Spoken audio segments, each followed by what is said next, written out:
All right, come on in. I am excited. Come on in. Freedom Fridays. I'm excited to talk with gospel recording artist Ted Winn. We are going to see. Come on in. Let's see.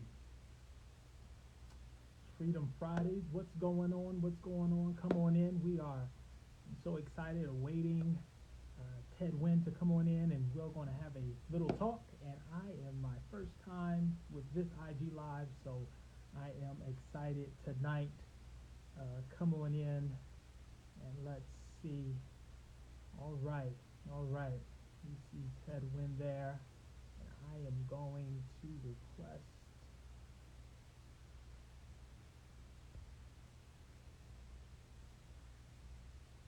Come on in.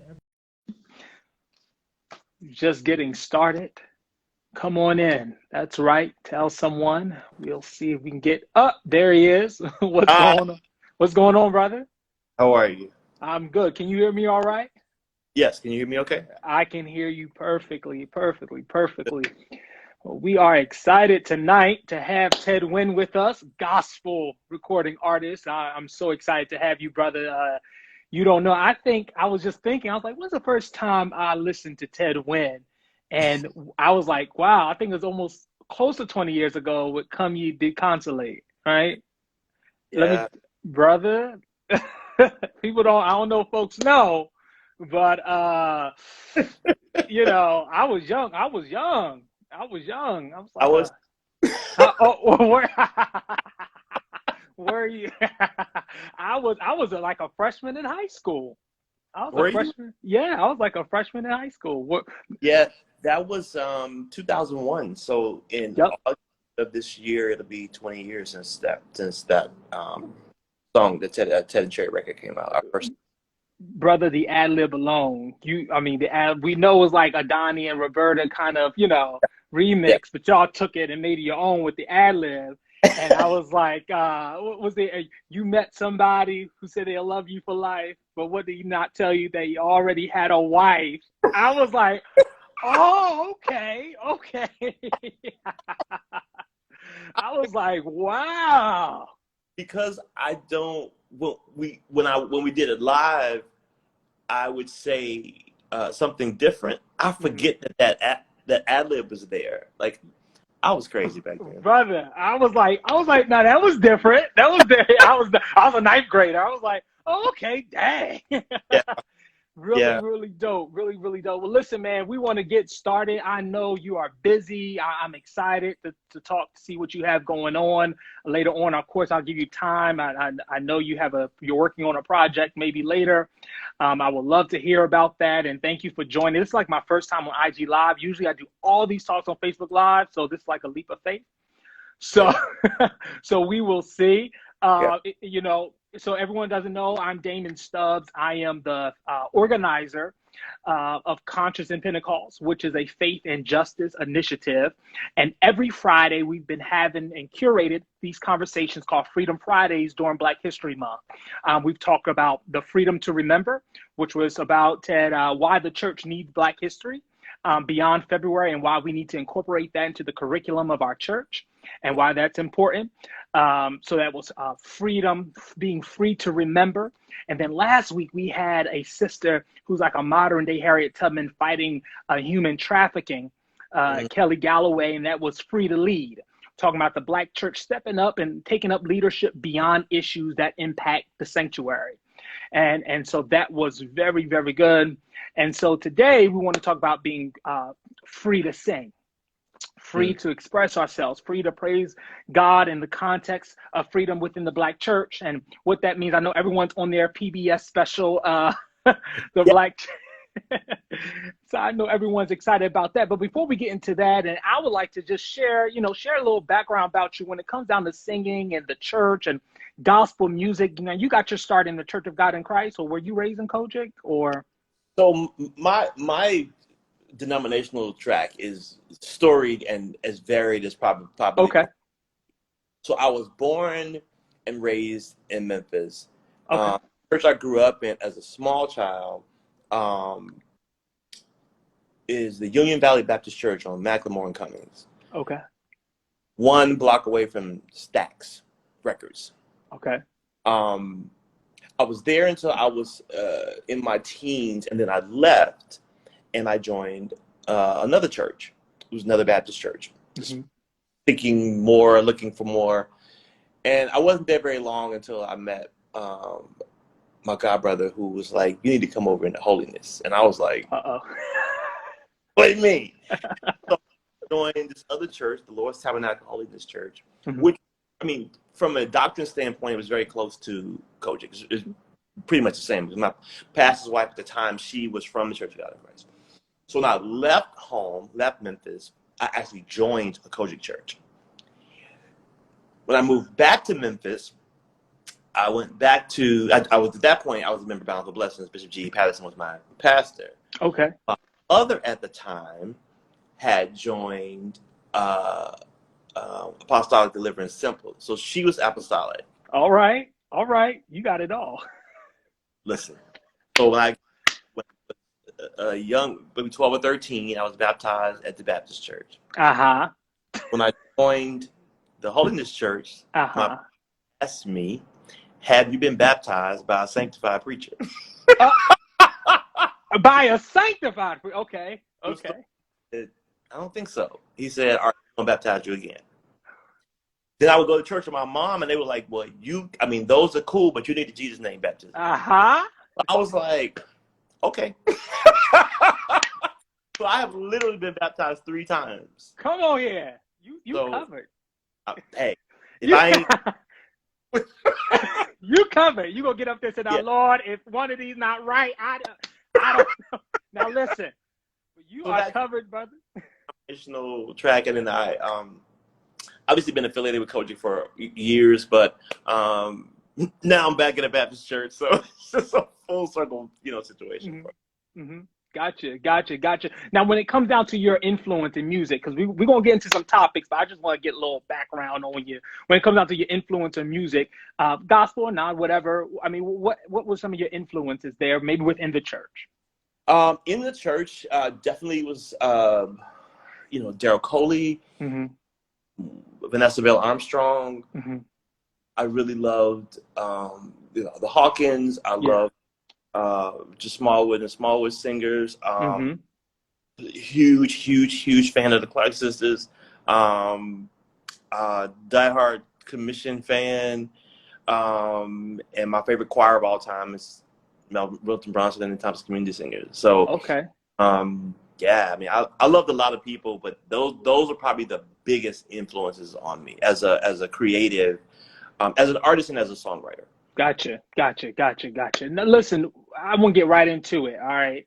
Now, one of the questions I posed in my letter to you and in correspondence and what I've been talking about, and a lot has been on my mind, that in this time of a lot of CCM and what is being called worship music, which we can talk about, and you be sure, listen, you can disagree with me too, brother. I want to make sure I'm not uptight. If you want to come at me, if you say you're doing too much, just let me know. All right. Let me know you're doing too much. All right. So when this time of worship music, right, that's really sweeping over many of the church world, which is fine, nothing against it.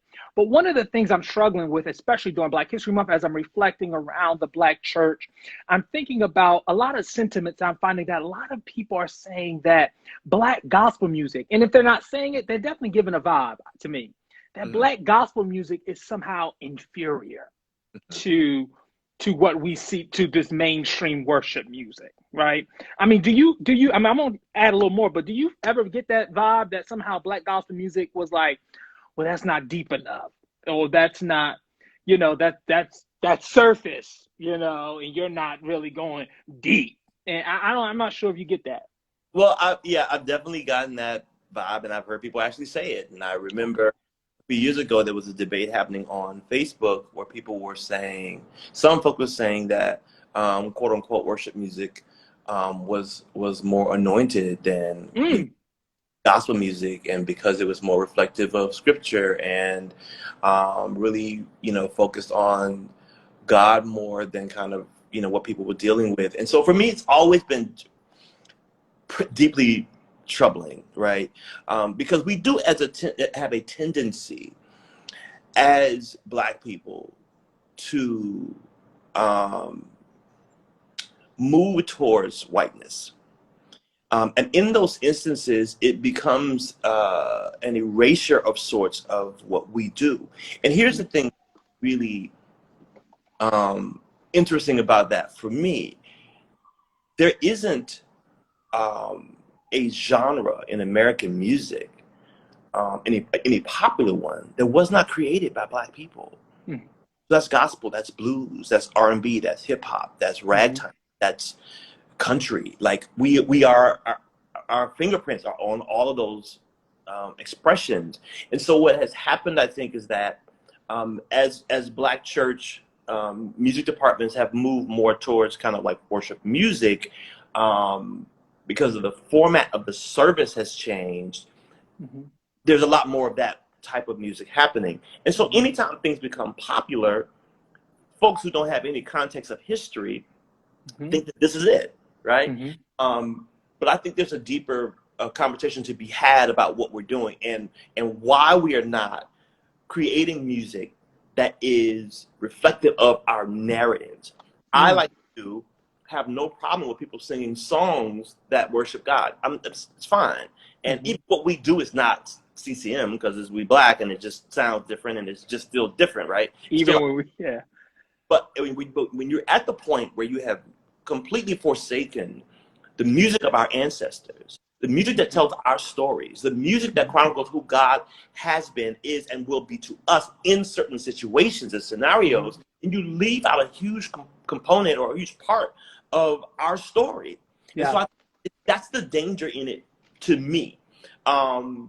And I also say this, I also think that worship music, for me, is something that is, I find it more useful personally in worship spaces. It's not something I listen to. Now, some people do, and that's fine. But when I'm like in my car, or in my house or whatever, like I'm not listening to that.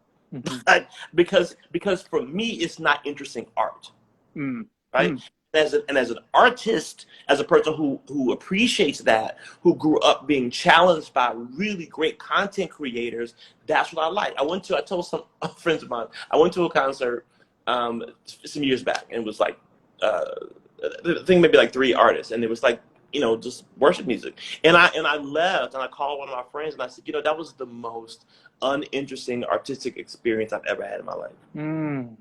There was not one time where I was like, oh, that was dope harmony, or that part, or that progression, or the background. Like, nothing about it was interesting. Now, again, if that's not what your goal is, I understand it. But for me, I think that, we can have both ends, right? We can have music that's interesting, music that's reflective of God in terms of worship, but also music that talks about our stories. So I didn't remember.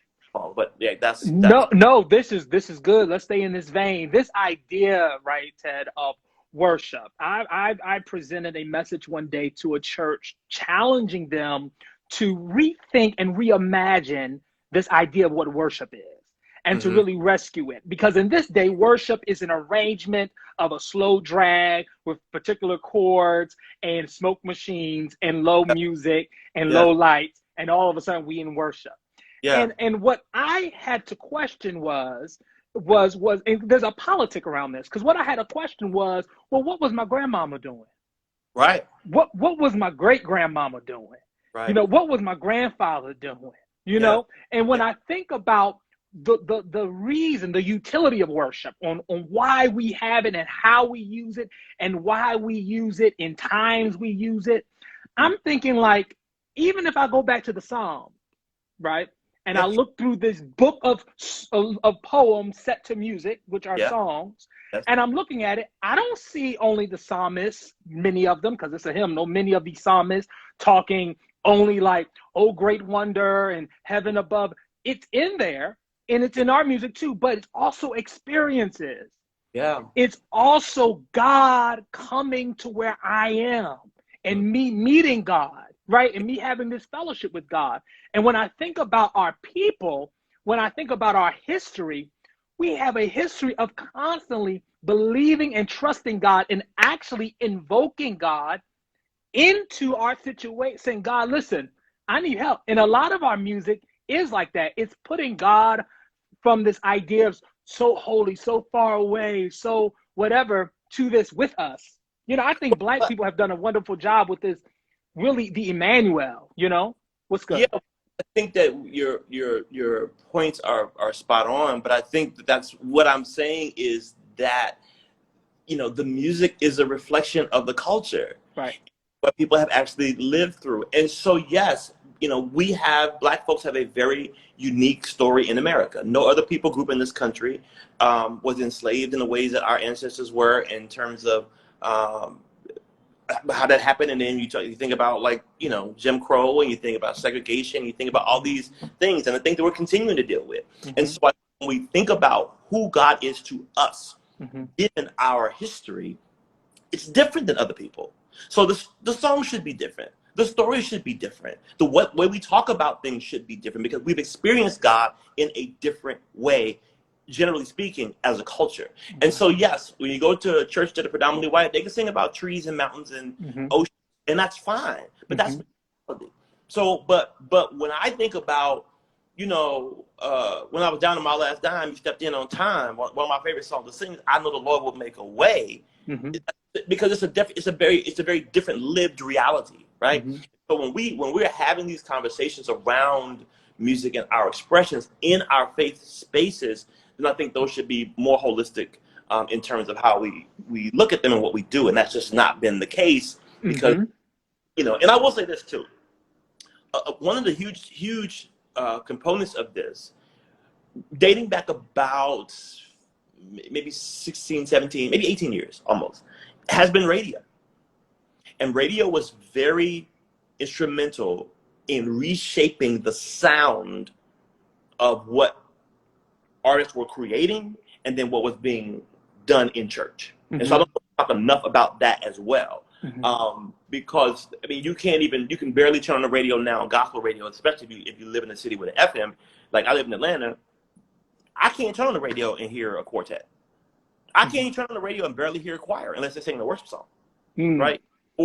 And groups went away. Like, so you know, where's the witness? Where's the commission? You know, you have Wall's Group, you have Shelby Five, you have some others. But I do think that the uniqueness of our expression has been muted in very significant ways. And I think that it's really problematic that we don't have the diversity of expression that is unique to us as a people. Part of what happened also with radio pushing a certain sound is that people who didn't even organically do that sound found themselves trying to emulate that in order to get played on radio. And so you used to have people who don't even do worship music trying to do worship music, you know? So I think that it's a conversation to be had, and those of us who are creatives should you know, do what's authentic to us. And we have to be not careful just about what we do, but about the conversations we have around it. Because to your point earlier, there is this language that prioritizes or has this approach to, like, worship music, like it's a pure form of expression, and it's not. I'm gonna move on from this, because I just want to make sure people understand that I am not nowhere bashing worship music, or nor do I believe that people should not listen to it or praise God in that fashion. What I'm really putting a highlight on is that, but don't you dare make it feel as though that what our forefathers planted in us and what is being expressed traditionally or however is somehow less than, inferior, subservient, less than acceptable to God. And I just don't think that that is the case. It's not that it is less acceptable to God. So it's connected to an assimilation to whiteness. And people don't want to have those conversations, but that's absolutely what it is. Brother, these expressions are not organic to our culture. They're just not. The chord progressions, none of it is. And again, for those who haven't seen the Black Church or PBS special, you should really watch it, because it really, you see kind of the way that what we do was born out of our struggle and our overcoming. I think it gives people, it hopefully will give people a different kind of appreciation for the history of gospel music and kind of how we've gotten to where we are. Even if you think about Amazing Grace, like everybody knows Amazing Grace. But one of the things that was interesting to me in the story around Amazing Grace is that when it was written, the writer was one of the persons on a ship that was carrying enslaved Africans. Mm-hmm. And he heard them singing those melodies. Mm-hmm. And he borrowed the melody from Black folks mm-hmm. to write Amazing Grace. Mm-hmm. And it's just like, so all of these, so from then till now, everything here in this country, when you think about music, is connected to us and our mm-hmm. expression and how we say and do things. So I just want us to be careful to not forego our own brilliance, our own creativity. You know, it's incredible what we do. You think about the fact that there's been this whole thing with choirs and going away because everybody's got a praise team. And every time you turn on an award show before the pandemic, what do they have in the background? A big old choir. Choir. Yep. Because everybody understands our brilliance but us. Yeah. We are the ones who don't get it. Yep. And what happened, what has happened throughout history, and what we run the risk is that a lot of times we are talked out of our own geniusness. We are talked out of our own creativity. Yes. We are talked out of our own contributions. And then once we walk away from it, guess who's selling it? Guess who's revamping it? Guess who's remixing it and then selling it back to us at a premium, acting like they did it. You know what I'm saying? We saw that with rock and roll. You know, we saw Sister Rosetta Tharpe. You know, we saw that, right? And then we said at 1 minute it's jungle music. Yes. Right? 1 minute it's Blackie music, right? Yeah. And then it's sold back to us. Same thing, even when it came down to the plantation context, right? When we praise God out of the gaze of whiteness in brush harbors off to the side, when Master wasn't looking, right? That was jigaboo, you know, whatever. That was something that white people are, oh, you know, look at these, you know, Negroes doing this stuff. Look at these Africans. Look at these unsavaged, uncivilized. And this is where I'm going next. Then what we see in the Pentecostal movement coming back, right? We see an emerging of white people coming out of their mainline churches, right? Looking at us, because when Azusa, and let me just say this real quick for some of my Pentecostal folks, when Azusa hit the ground, okay, I know y'all talk about Charles Parham. Let me just give you a little Pentecostal history. When Azusa hit the ground, led by a black man, William Seymour, right? When William Seymour, now think about this, a white man was teaching about the Holy Ghost and filling or whatnot in Parham, right? Then Azusa happened in 1906. When Azusa happened, Parham comes in. When Parham sees the praise and what's going on, Parham said it's a darky. It is a less than Pentecost. He says, look at the big, excuse my language, look at the big Negroes hugging the. He talked about it's a darky camp meeting. That's what he called it.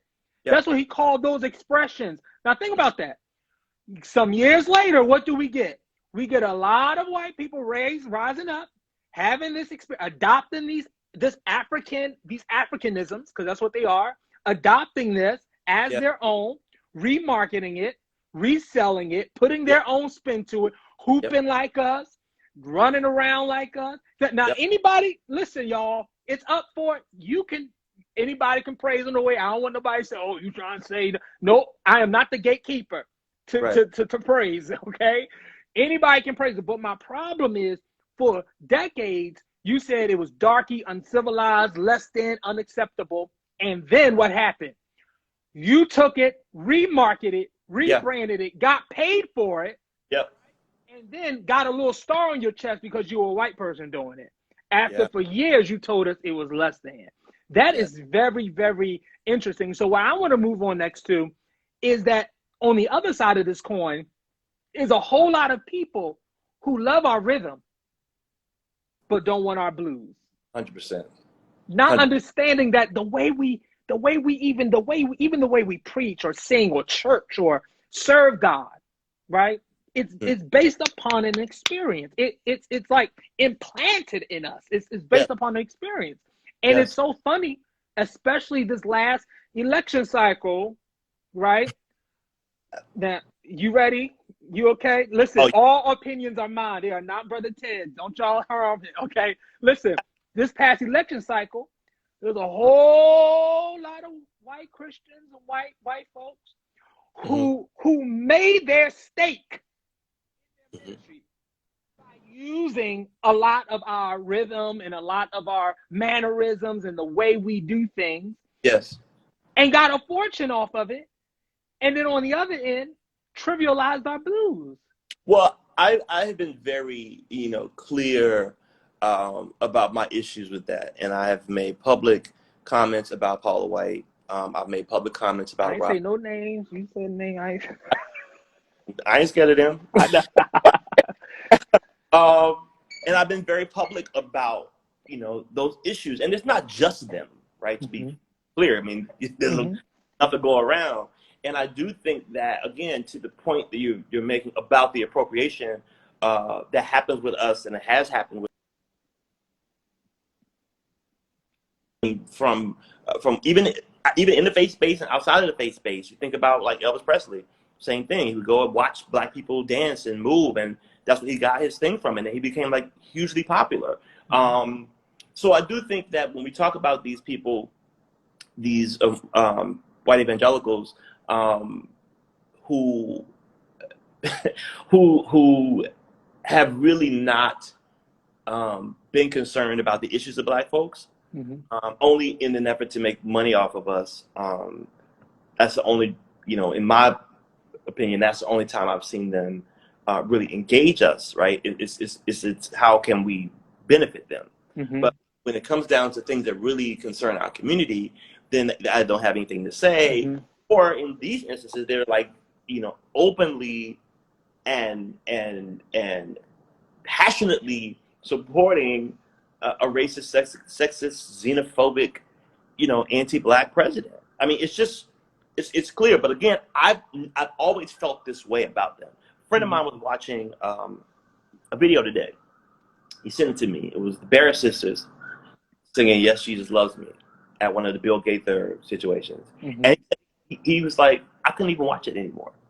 I mean, I quite enjoyed it because I love the Barrett sisters, but I got what he meant because they were sitting in a room with a lot of white people, and I'm not disparaging those people. I don't know any of those people. I don't know what their positions are, but I understood what it was bringing up in him. Is that very reminiscent of people in our more contemporary times who've aligned themselves with these people, who worship with these people, who've sung for these people, who've preached for these people, who've been members of their churches, and have not been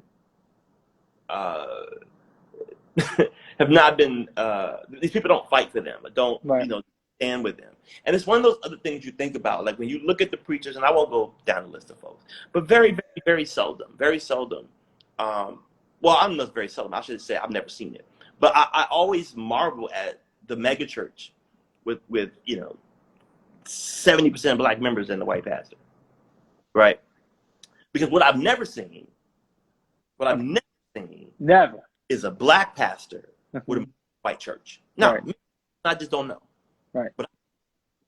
And the ones that are popular are ones that are white. And so I do think that, we have to really be honest about where we are. If your only concern, and I've gotten this question asking, like, why do more artists not speak out? Why are they not, whatever? I'm like, look, that's them. I don't have anything to do with that. And again, some of those people have alliances, and for some people it's a career situation, and then some of them actually have legitimate relationships with white pastors, and that's totally fine.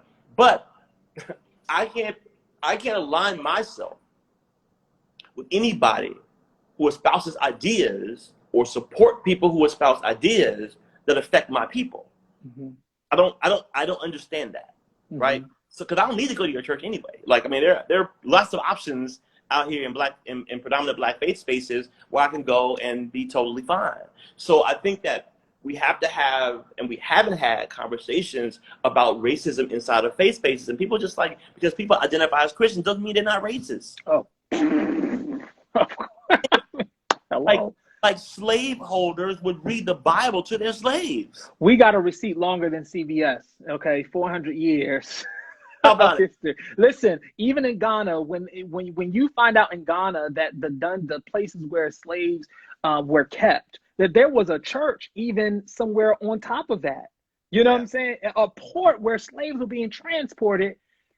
There was a church around it where white Christian worship was going on. Literally, white worship being conducted on the backs and on the bodies and on the existence of black people. That Well, right there would preach. it will. I went to Peru a year or two ago. Had to be a year and a half, 2 years now almost. And we were doing a tour, and some friends was with me, and it was a mixed group. We didn't know the other people. So the tour guide got us to the church, this big church, and we were standing out there, and he said, "This." I didn't even know there were enslaved Africans in Peru. Had no idea until I went. He was like, "Here is where they sold the slaves," and I said, "At the church?" And I said it. I didn't mean to say it out loud. My friend just looked at me and started laughing, and he was like, "Yeah, right in the square in front of the church."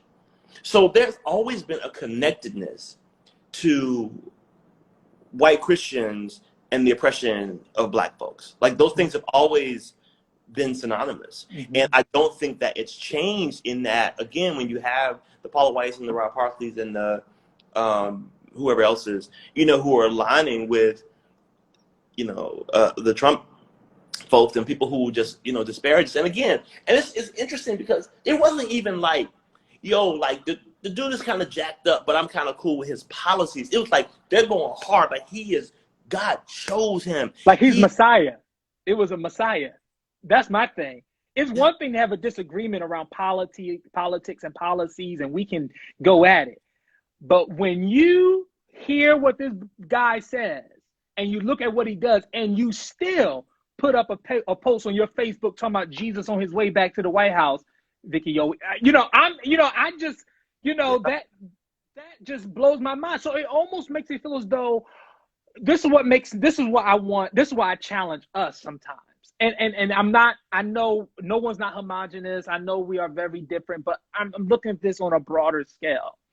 If your worship of your God sanctioned these things, including my oppression, then why, as a black Christian, do I want to adopt your ways?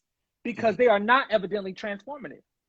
If your ways keeps you in a place where you can oppress me and still believe you can worship God, then something's wrong with that. And this is my thing with, and we'll move on and close out, but this is my thing. You better move on because I'm talking about sexism. And that's we're gonna do a part 2. Come on back.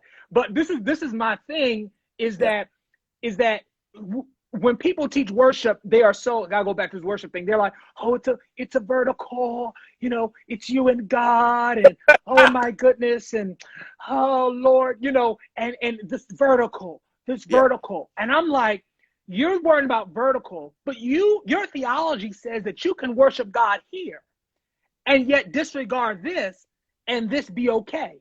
And I'm like, my God, I don't want that. I don't want that.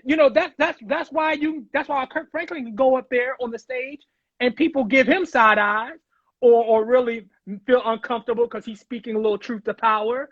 Yeah. But yet you're so concentrated on the vertical. But there is no way I don't want that. If it means I risk this, if it means that this is broken. And I think that that's very important. I think it's very important. But I will say this as well. And sometimes people can feel how they feel. Everybody who knows me knows I don't care. I also think it's okay to be separated. Like we don't need to have all this other church stuff. Like we just don't. And people go to, I go to a multicultural church. No, you actually don't. No, you don't. You actually don't. You're racial. Yeah. Right. It's diverse in terms of race, but it is not diverse in terms of culture. Yeah. And especially if it's a Pentecostal kind of situation. So I do think that there is. I used to go to a church here called Church in the Now. That's been disbanded now. But the one thing that was interesting, the time that I was there, was it was the first time I had ever seen a real attempt at multiculturalism. Like they would sing, I don't know, some song from Hillsong, and then do a Kurt Carr song. and then they would do like, you know, a Israel song that everybody kind of knew because that was more of a middle kind of thing, and then maybe, you know, a Richard Smallwood song. So that was the only time I had really ever seen it done like that in terms of my own experience. But again, I do think that it's really okay to be in your own space, doing things that are intrinsic to who you are, things that work for you, things that are organic for you, and be fine with that. And we don't need to blend, and we don't need to do, you know, it doesn't need to be some form of like ecumenical whatever. It just doesn't need to be that for me. I'm totally fine with that. Like, Yeah.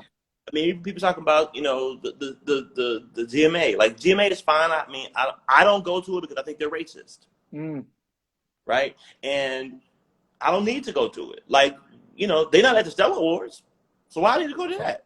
Right? It's fine. And I think sometimes what happens is people feel in those spaces, they feel like they have to do something. They have to have like this black category. You just don't, because you don't want to have it anyway. Right.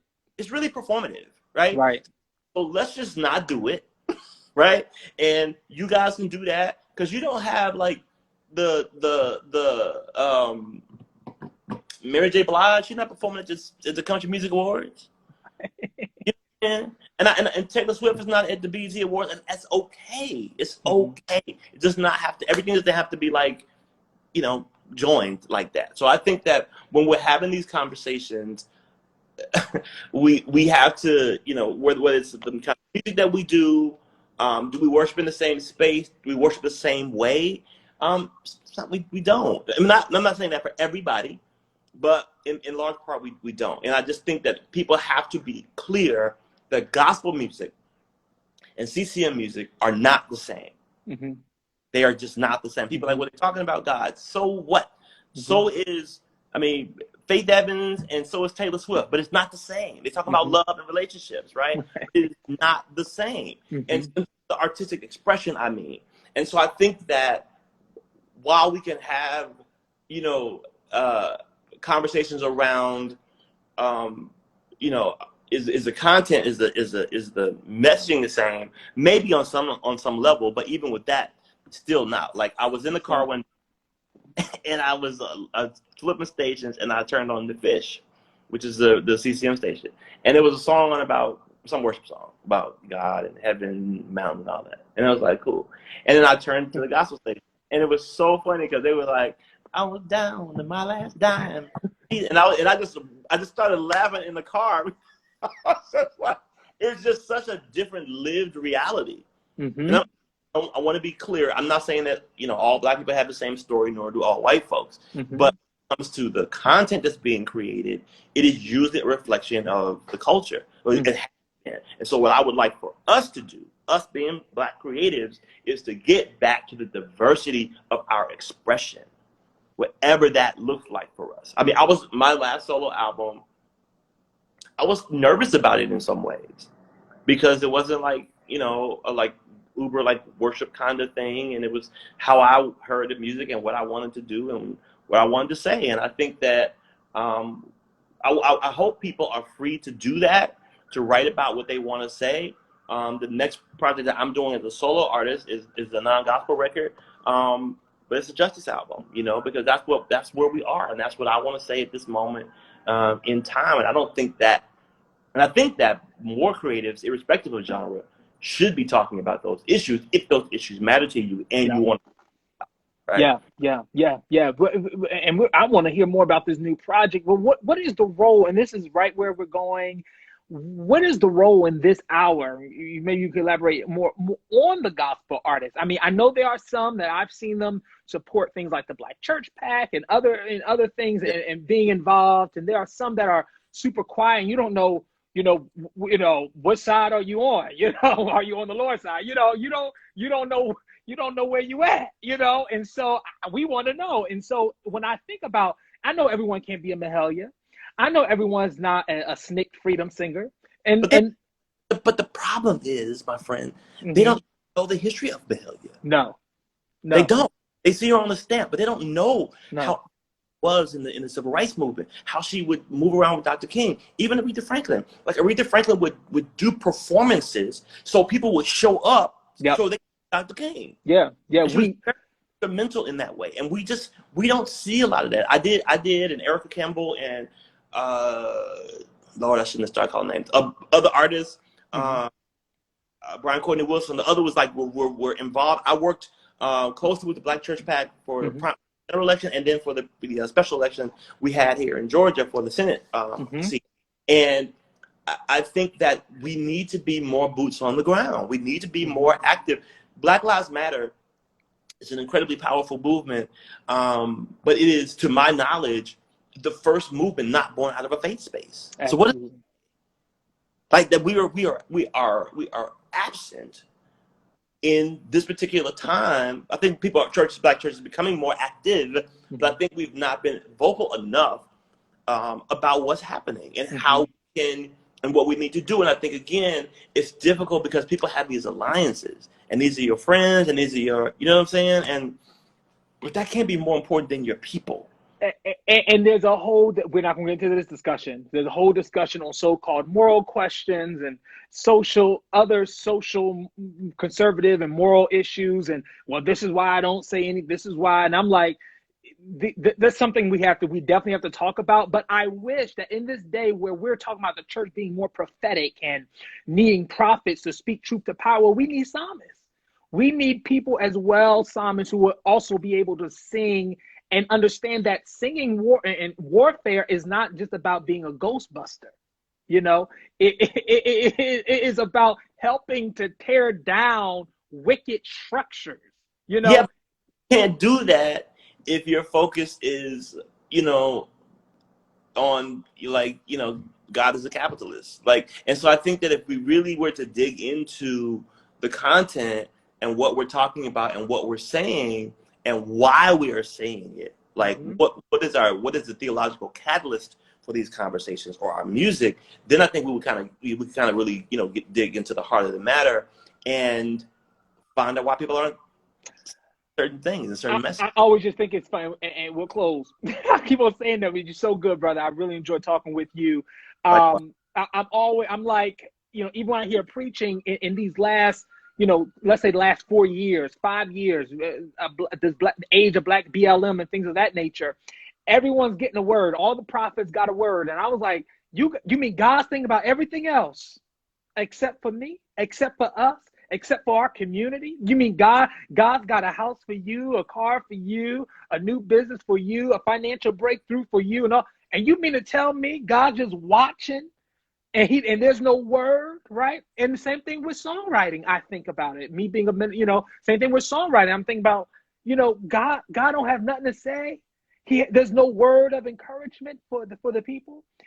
Being under such oppression, being under going against so much trauma. Think about all the things we had to watch on television, from Mike Brown to Trayvon to Breonna. There's so many visuals that we have seen, the trauma, and there's no ministry for that. No, I think there is. I know that was rhetorical, but I think there is. But part of the challenge is when you talk about the church being prophetic and what that means and what that should look like, people are just consumed with somebody being able to tell you your social security number. So what? So right. That does not deal with the things that we are actually having to live through. And so I just think that we have so much focus in the wrong places when it comes to that.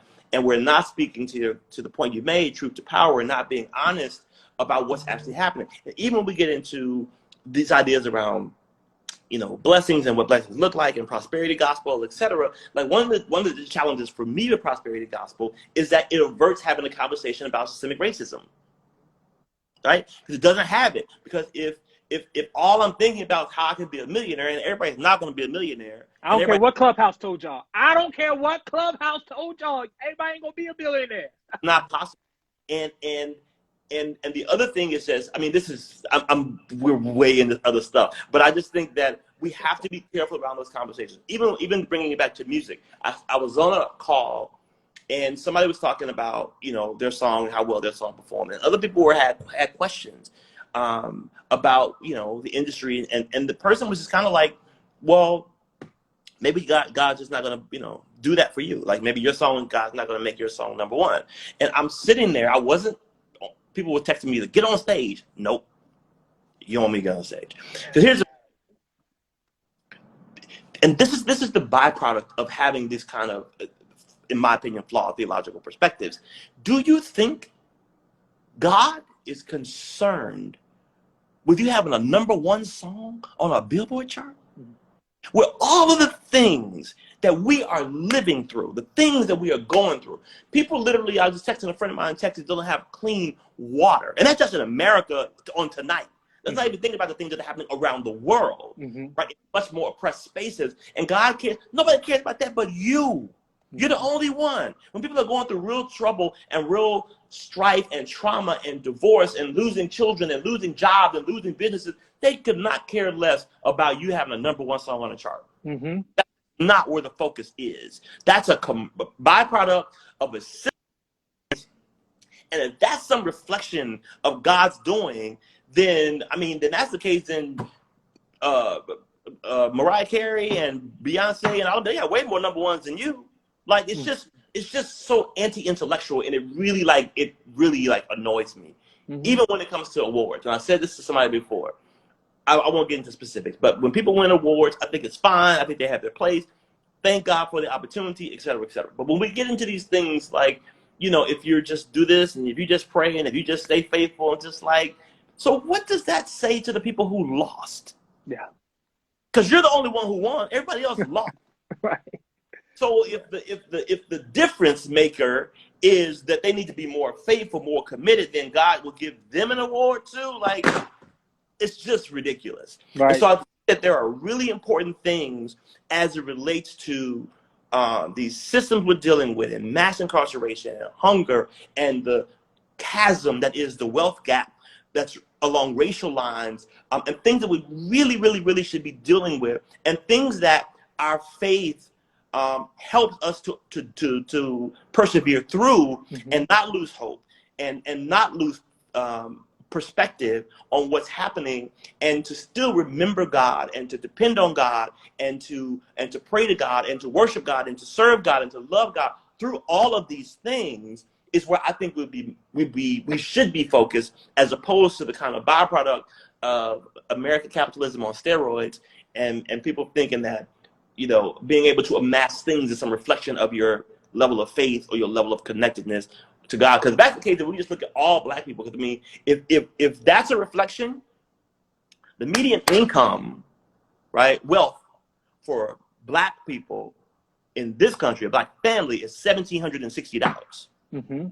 Right? Non-immigrant Black person in Boston, their average wealth is $8. Google it. Like 246,000. So what are we really saying? Right. God hate Black people? Right. It doesn't make sense. It doesn't work out. So from our music to our the way we talk about our faith, to the way we talk about God, to the things that we value, the things that we put emphasis on, we really have to be careful about how we have these conversations. And so going back to the foundation of this particular exchange, that's why I think it is so important for us to appreciate the music that we have, that tells our stories, that chronicles who God is to us. When we think about songs like Change, and think about songs like whatever songs people like, Be Healed, whatever it is, that these songs tell a story. Yes. And it's really important for us, if we're going to maintain our history, if we're going to continue to build on that history, to understand that. And then to understand, for those of us who are artists, who have any degree of celebrity, who have platforms, that we have a responsibility. It is us to use those platforms to echo the message of our people, to speak for the voiceless, to be connected to people who really do care about us, who really want to see us do better, who want to see us overcome the atrocity that has been perpetual in America since our forefathers arrived here, our foreparents arrived here. So we have a responsibility to do better. Awesome. Ted, it's late, but my goodness, this has been an amazing conversation. You know, if y'all, some of y'all know me, you know, whatever, we're going to share this after, but this, you know, this is in my vein, and I can go on and on. Believe me, you have hit on so many things that what we talk about at Conscious and Pentecost, and what we try to do, and try to shake the church up a little bit, and say that, hey, justice is on the heart of God. And justice is not an alternative to righteousness. Justice is righteousness. It Right. is the rightness of God. And Yeah. it is not right of the income, of the wealth gap. It's not right of the health disparities and the educational disparities based upon race in this country. And Yes. for us to say that we represent Christ, and that Yeah. we represent God, and he has nothing to say about it, nothing to sing about it, no encouragement about it, something is terribly wrong. Somebody's not listening. I know it's on God's heart, but Yeah. someone isn't listening. So this has been awesome. You have a new project. You're stepping out on faith. You're about to do something. You're going to give us a a justice centered type of album. I mean, what does that sound like? What does that look like? Well, it's going to be provocative, I'm sure. But it's a social justice album, and I really want to talk about the things that have affected people. So just a little bit. And let me say this before I forget. Yeah. You and I have never met that I know of. But my good friend has been telling me about you for like 2 years. Okay. Good friend Craig Pendleton. Yeah. He's like told me like that you woke, like he's very justice, and I was like, really? And he's PW, and he was like, no, this is PW. I was like, okay, because you really didn't hear about these things, and having grown up part of my life in Pentecostal church, like we never talked about justice stuff ever, like not even part of the conversation at all. So yes, I'm working on a social justice album. I redid Marvin Gaye's song "Inner City Blues," which is a really incredible song. It's 50 years old this year, and it's profound that not one lyric needed to be modified. All the lyrics are prevalent today, and it's so funny that I created a post. I took it down because my team was like, "You got to do it this way," so I'm gonna put it back up. But the first line in the song is "Rockets, moonshots, spend it on the have-nots." And it's so funny that we're talking now about Mars, right? And the NASA accomplishment on Mars. And then we're talking about people in Texas that don't have drinkable water, right? And I'm not saying we shouldn't, explore space or any of those things, but I'm saying that our priorities are misaligned, in many ways. I did a record with PJ Morton, which is a record that speaks specifically to misogyny. And the record is called I Pledge. And so it is asking men to take a pledge, not to be misogynist or to participate in misogyny. And it speaks to the catalyst for misogyny, which is sexism, patriarchy, and religion. And so we're going to tackle some hard conversations. This song, this is the first time I'm saying this publicly anywhere, so people. Oh, we got an exclusive! Hey! So I wrote a song called "What Kind of White Man Are You?" That will probably provoke a lot of conversation, and it's not accusatory, right? It really is a real legitimate question because we understand that all there's no group that's monolithic, right? So I know there are white folks who are fighting for justice, etc. But I think there are three categories when it comes to that. There are white folks who are either racist, complicit, or anti-racist. So the question is, where do you align? Where do you see yourself? And so that's the question I would raise even for this conversation to the Paula Whites, to the Rob Parsleys, to the other white man down there in Virginia. I forgot his name right now. All of them. Where do you I have a song called Slave Patrol, which deals with the history of policing in America and what it was born out of. I wrote a song called They Chose the Sea, which is a very emotional song for me. It's about enslaved Africans who chose to jump overboard. And the reason I wrote that song is because for many years, I would say, Black people, you are the descendant of those who survived, which means you're strong, which is unintentionally a diss to people who didn't survive. Mm-hmm. And so I wanted to highlight those people and still and show that those people are still strong, right? And the song says, I'm like way over your time, I'm sure, but No, it's your time, brother. You know. So the lyric says, rather than lose their names. No, I'm sorry. Rather than lose their religion, now I forgot the words. Okay, we'll come back to that. Help Holy Ghost. Help Holy Ghost. The song effectively says that they chose to see, right? Rather than lose their name, rather than slavery, rather than a life of pain, they chose to see. Rather than lose their religion, rather than work for free, rather than live in pain, they chose to see. So when we think about what happened to those people, I wanted to just, to talk about that in that particular song. But my favorite song, obviously, right now is "What Kind of White Man Are You?" I don't know whose holy convocation you singing that at, but nobody's. It's all right. We're gonna support you. I don't know what we're gonna do, what we can do, but we're gonna support you, brother. That's amazing. I honor you for taking that leap of faith.